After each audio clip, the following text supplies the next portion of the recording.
Assalamualaikum warahmatullahi wabarakatuh.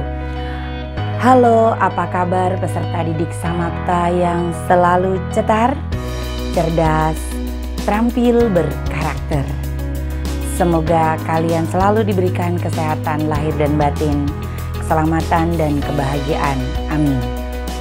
Perkenalkan, saya Ibu Thoyibah, Guru Pendidikan Agama Islam SMP Negeri 1 Labuan, Pandeglang, Banten. Sebelum memulai pembelajaran, mari kita membaca doa bersama-sama. Semoga apa yang akan kita pelajari dimudahkan oleh Allah, bermanfaat dalam kehidupan sehari-hari, dan barokah. Amin ya robbal alamin. Baik anak-anak, doa akan Ibu pimpin dan ikutin ya. Bismillahirrahmanirrahim.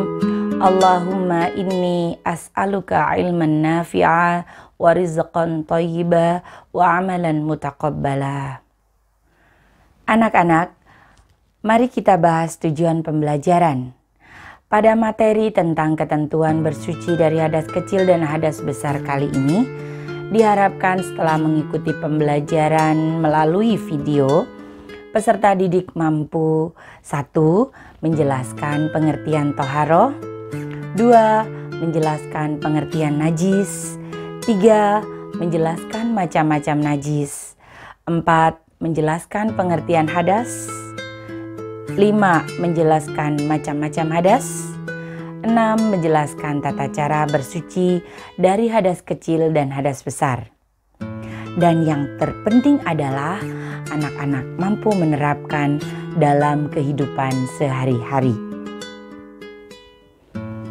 Anak-anak, tahukah kalian apa itu toharoh? Toharoh menurut bahasa artinya bersih.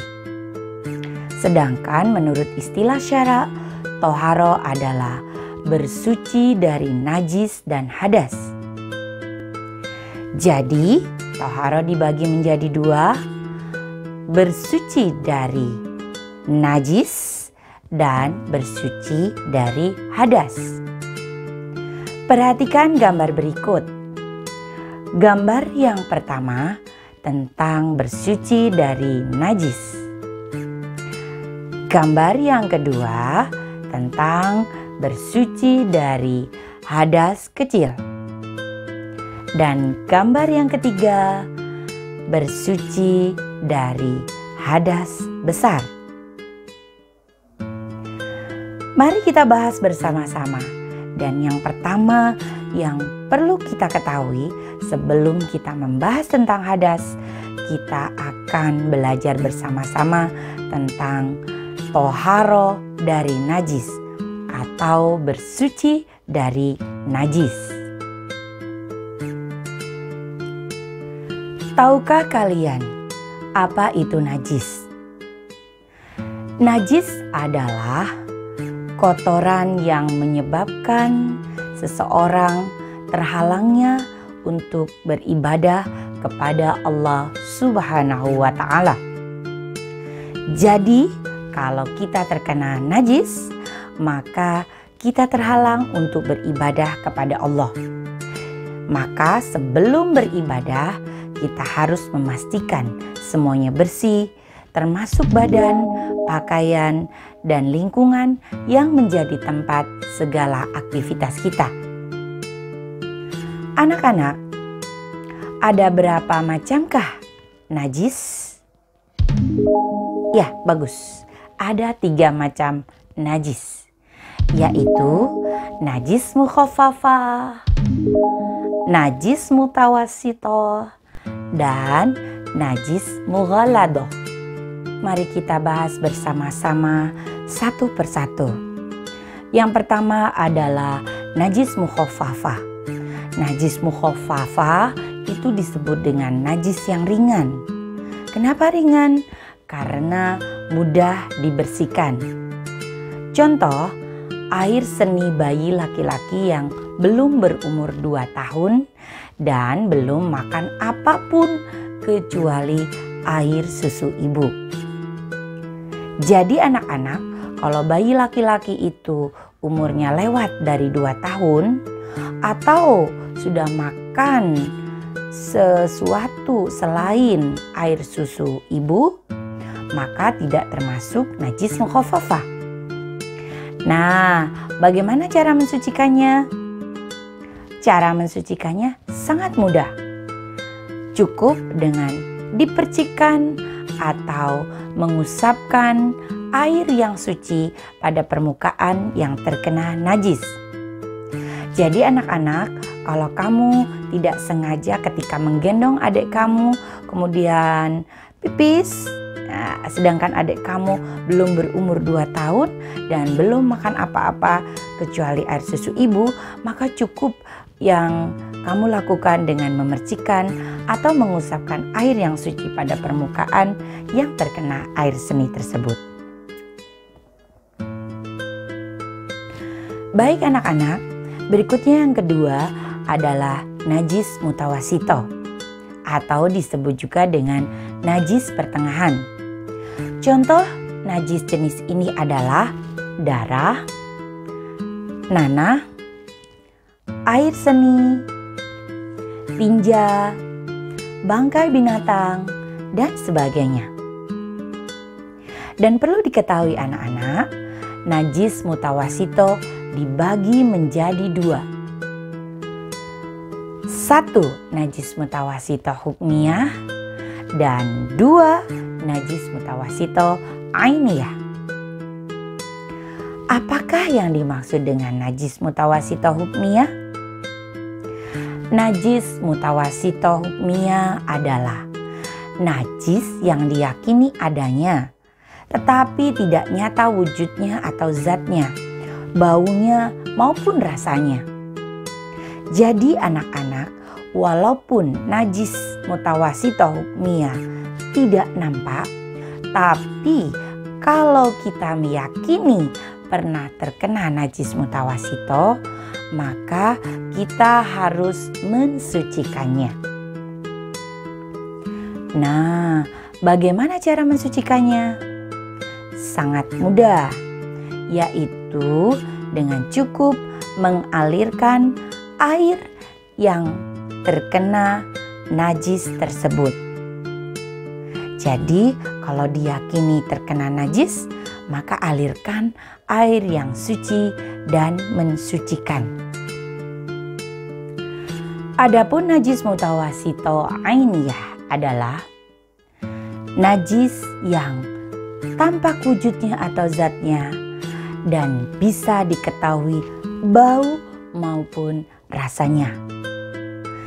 Cara mensucikannya adalah dengan menghilangkan zat, rasa, warna, dan baunya dengan menggunakan air yang suci. Jadi anak-anak, kalau pakaian atau anggota badan kita terkena najis mutawasito ainiyah, maka kita harus mensucikannya dengan sabun atau bahan lain agar hilang rasa, bau, dan zatnya. Jangan lupa dihilangkan dulu apabila ada bentuk najisnya kelihatan, dihilangkan dulu. Nah, baru setelah itu kita cuci. Berikutnya yang ketiga adalah najis mughalladho. Najis mughalladho adalah najis yang berat. Najis ini bersumber dari anjing dan babi. Cara mensucikannya pun lumayan rumit anak-anak. Ada beberapa tahap, yaitu dengan membasuh sebanyak 7 kali dengan bersih. Kemudian 1 kali diantaranya menggunakan air yang dicampur dengan tanah. Nah, kalian sudah mengetahui cara bersuci dari najis mukhaffafah, mutawasito, dan mughalladho. Mudah bukan? Bahasan yang kedua yaitu toharo dari hadas. Apa yang dimaksud dengan hadas? Kita sering mengenalnya, kita sering mendengarnya, tapi kita belum tahu apa itu yang dimaksud dengan hadas.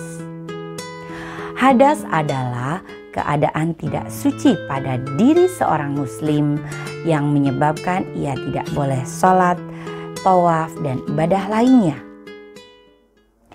Anak-anak, hadas dibagi menjadi dua, hadas kecil dan hadas besar. Kita terkena hadas kecil apabila mengalami atau melakukan salah satu dari 4 hal berikut. Yang pertama, keluar sesuatu dari kubul atau kemaluan dan zubur. Yang kedua, hilang akal, contohnya tidur. Dan yang ketiga, bersentuhan kulit antara laki-laki dan perempuan yang bukan muhrim.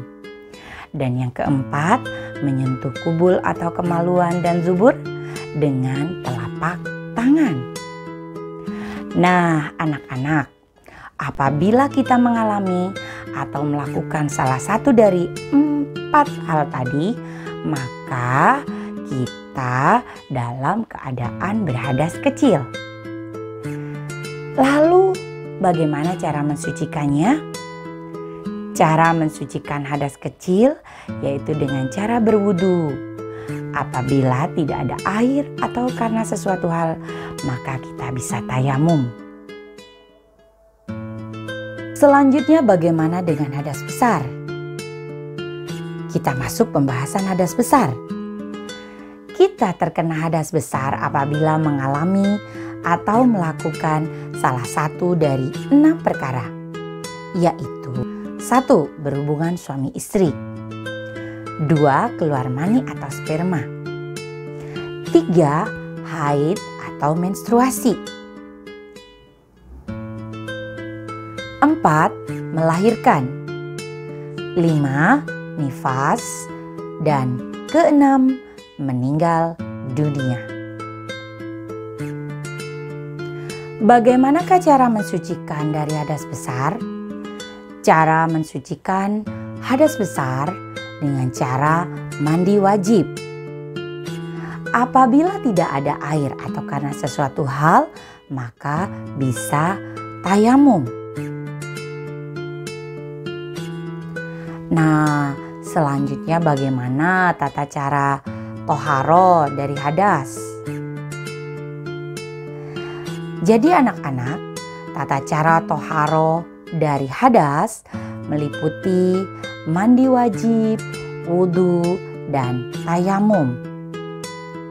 Untuk beribadah kepada Allah, maka kita harus bersuci dari najis dan hadas. Bersuci memiliki keutamaan dan manfaat yang luar biasa.